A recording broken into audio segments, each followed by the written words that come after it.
কাউকে শুধু I love you বলে ফেললেই ভালোবাসা হয় না। আপনি যদি সত্যিই বিবেকবান মানুষ হন, তাহলে কাউকে ভালোবাসি কথাটা বলার আগে একবার ভাবুন, আপনি কি সত্যিই তাকে ভালোবাসেন, নাকি এটা আপনার ভালো লাগা। যদি সেটা ভালো লাগা হয়ে থাকে, তাহলে সেটা আজ আছে, কাল নাও থাকতে পারে। আপনার সামান্য ভালো লাগার জন্য অন্যের জীবন নষ্ট হয়ে যেতে পারে।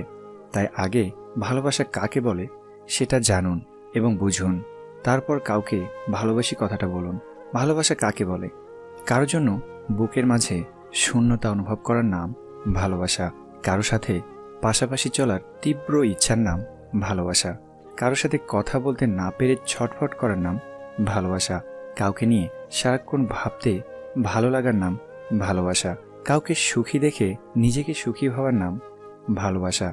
কারো চোখের কোণে এক ফোঁটা জল দেখে কেঁদে ফেলার নাম ভালোবাসা।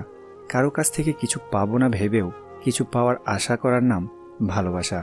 কাউকে জীবনসঙ্গী হিসেবে পাবো না জেনেও সারা জীবন তাকে নিঃশর্তভাবে ভালোবেসে যাওয়ার নামই ভালোবাসা। ভালো থাকুক সবার ভালোবাসা। আমাদের জীবনের কোনো দুঃখ আসলে আমরা সেটাকে চিরস্থায়ীভাবে ভেবে নিই, কিন্তু এটা বুঝতে হবে যে এটা ক্ষণস্থায়ী। এমনকি আমাদের জীবনটাও মায়া। এটা এমন একটা জিনিস, না ভালো থাকতে দেয়, না ভুলে থাকতে দেয়। অপরিচিত মানুষগুলি খোঁজ নিচ্ছে যে আমি কেমন আছি, আর পরিচিত মানুষগুলো সময় পায় না একবেলা খোঁজ নেওয়ার। এই জগতে তারাই বেশি কষ্ট পায় যারা সরল মনে সবাইকে বিশ্বাস করে যায়। নিজের চেয়ে কাউকে বেশি ভালোবাসলে চোখের জল ছাড়া কিছুই পাওয়া যায় না।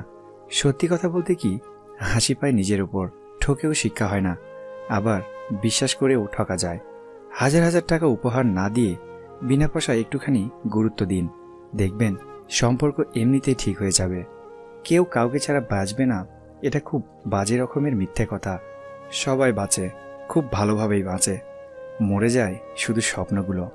কাউকে খুব বেশি আপন করতে নেই, কারণ আপন মানুষগুলোই ভালো জানে ঠিক কোথায় আঘাত করতে হয়।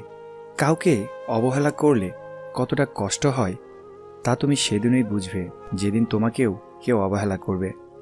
সম্পর্ক কখনো এমনভাবে বদলে যায় যে যার সাথে সব কথা শেয়ার করা যেত, তাকে কেমন আছো এই কথাটা পর্যন্ত জিজ্ঞাসা করা যায় না।